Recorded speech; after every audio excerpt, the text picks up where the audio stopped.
Bom dia! Hoje é domingo, 9 de julho de 2017. Eu sou a Bispa Virgínia Arruda e eu trago para você a palavra do dia. Efésios capítulo 2, versículo 10 diz assim: porque somos criação de Deus realizada em Cristo Jesus, para fazermos boas obras, as quais Deus preparou antes para nós as praticarmos.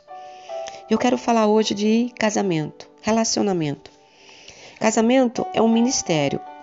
Paulo diz, assim também é muitas vezes o ministério de casais. Como podemos fortalecer e solidificar casamentos quando muitos casais estão em diferentes estágios, enfrentando os desafios particulares? Casamentos sólidos não acontecem espontaneamente. Como advertem Les e Leslie Parrott, o amor por si só dificilmente é suficientemente sólido para sustentar o casal, quando seu relacionamento matrimonial é confrontado por coisas ruins. Apesar de ser misterioso, o ministério com casais é vital para o fortalecimento geral e a vitalidade da igreja. Casamentos saudáveis significam uma igreja saudável. Os líderes de igreja podem fazer grande diferença em ajudar casais e ver seu relacionamento como uma linda metáfora de Cristo e a igreja crescendo no Senhor Jesus. Naturalmente, a igreja estaria negligenciando muitas pessoas se não ministrasse também a adultos não casados. Os cristãos solteiros não são apenas aqueles que estão esperando encontrar um companheiro ou companheira. Os solteiros são chamados para uma vida plena de frutos e fidelidade. Nesta sessão, nós vamos explorar também como os líderes podem incluir, apoiar, desafiar adultos solteiros a seguir Cristo, servir a igreja e abençoar o mundo. Bem, a Bíblia diz assim: Ele criou cada um de nós por meio de Jesus Cristo. E a Ele nos unimos nessa obra grandiosa. A boa obra que Ele deseja que executamos e que faremos bem em realizar, segundo Efésios 2:10, como lemos. Servimos a Deus quando servimos aos outros. E servimos a Deus servindo ao nosso cônjuge. Deus nos molda para o serviço por meio de diversos métodos, incluindo nossos dons espirituais, paixões, habilidades, personalidades, experiências. Na verdade, Deus usa as dificuldades do seu casamento para tornar você um servo eficiente para os outros. Quem melhor poderá ajudar os pais de uma criança com a síndrome de Down do que outros pais de filhos com síndrome de Down? Quem melhor poderá ajudar alguém a se recuperar do sofrimento, da dependência, de um fracasso financeiro ou de abandono de um filho, do que casais que passaram por situações semelhantes e desenvolveram uma perspectiva espiritual para casos semelhantes? Será que a parte do seu relacionamento conjugal que você mais lamenta ou ressente, aquilo que você gostaria de ocultar ou esquecer, é justamente aquilo por meio do qual Deus deseja usar você para ministrar e encorajar outros que passam pelas mesmas dificuldades? Deus não usa apenas nossos pontos fortes. Ele usa nossas fraquezas e até mesmo nossos fracassos. Marido e mulher, ambos foram chamados para uma missão. Escuta, seu casamento envolve não apenas serviço, mas também envolve missão.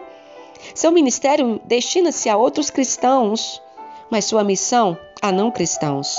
Deixar Deus usar o seu relacionamento conjugal como meio de falar às pessoas do amor de Deus.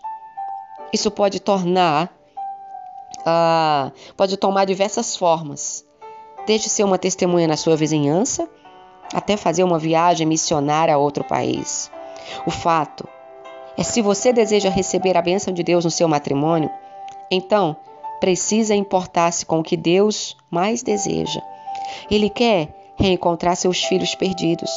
Ele deseja que todos conheçam e saibam de seus propósitos para a vida dessas pessoas. Cada um tem um chamado diferenciado de Deus. E se você quiser ver como Deus se importa com as pessoas ao seu redor, Olhe para a cruz. Com braços estendidos, Jesus diz: eu os amo este tanto. E o tanto era a medida dos seus braços. O relacionamento conjugal é um processo para a vida toda destinado a ensiná-lo a ver as necessidades da outra pessoa, que elas são mais importantes do que as suas. É uma transição difícil porque não é natural. Pensar assim exige uma mudança intencional que só pode ser feita por meio do poder de Deus agindo na sua vida. À medida que você e seu cônjuge passam por essa mudança, seu casamento terá cada vez mais um propósito focado nas necessidades dos outros e mantendo o equilíbrio entre adoração, comunhão, discipulado, serviço e missão. A recompensa é bem maior do que você imagina. O plano de Deus para você e seu esposo, sua esposa, para o seu casamento, é muito mais amplo e profundo do que os sonhos mais ambiciosos e malucos que você tenha. Se você for casado, eu sei de uma coisa a seu respeito. Você é casado com alguém cheio de defeitos. É ou não é verdade? Essa é a realidade espiritual, que se conclui dessa dura realidade que nós vivemos. Ainda que o nosso companheiro nos decepcione e machuque, a Bíblia nos chama a respeitar e estimar o cônjuge imperfeito. É difícil, não é? Olhar para alguém imperfeito e elogiar essa pessoa. Olhar para alguém imperfeito te faz chorar muitas vezes, te faz lamentar e você ter que amar essa pessoa? Bem, mas essa é uma missão que Deus colocou em sua vida. Você precisa superar tudo isso. Você precisa entender que seres humanos erram. O apóstolo Tiago apresenta a condição humana tão clara e suscitamente como ninguém mais. Todos tropeçamos de diversas maneiras. Todas as vezes que você pensa em deixar o seu cônjuge, você está pensando em trazer problemas para a sua vida. Tiago está dizendo que se você se divorciasse do seu cônjuge, entrevistasse 200 candidatos para a substituição, submetesse-os a uma bateria de exames psicológicos, pedisse aos amigos próximos para acompanhá-lo de perto, gastasse 3 anos namorando os candidatos mais compatíveis, depois passasse outros 40 dias orando e jejuando para decidir qual deles escolher, ainda assim você acabaria com um cônjuge que o decepcionaria, machucaria e causaria frustração e tropeços de muitas maneiras. Essa é a realidade dos relacionamentos humanos. O seu cônjuge, ele é humano. Portanto, ele tropeça assim como você tropeça. Não apenas uma vez, 2 vezes, mas muitas vezes. Depois que você aceita o fato de que o seu cônjuge comete erros com frequência, o seu princípio de avaliação muda drasticamente. Quando você aceita a verdade bíblica de que todo cônjuge tropeça de muitas maneiras. O seu cônjuge, se ele tiver um dia ruim, você vai saber que ele está agindo normalmente.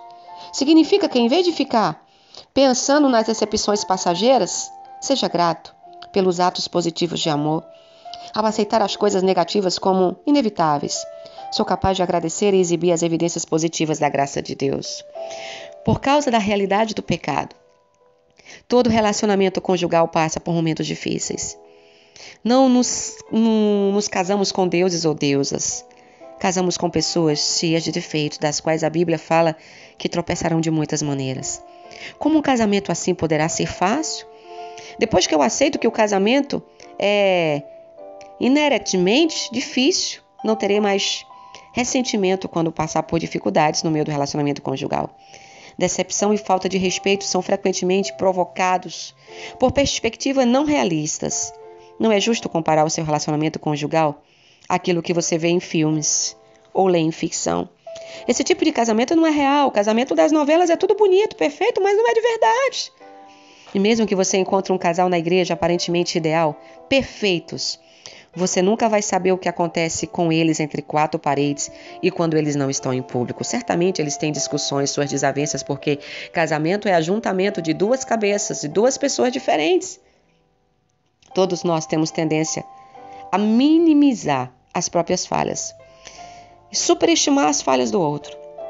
Às vezes precisamos de um exemplo extremo para nos mostrar quão obscuro é realmente o nosso coração. Jesus foi bem claro a respeito disso quando ele disse: porque você repara no cisco do teu irmão, quando tem uma trave atravessada no teu olho. Apesar de termos a tendência de classificar a gravidade de certos pecados, na glória da bondade de Deus, toda marca de pecado, uma atitude errada, um espírito orgulhoso ou uma cobiça carnal é desprezível e ofensiva. A gente vê mulheres que abusam de alimento, menosprezando maridos que lutam contra a pornografia. A gente vê maridos arrogantes e dominadores, menosprezando esposas que veem muita televisão. Ambos parecem muito cegos com as próprias falhas.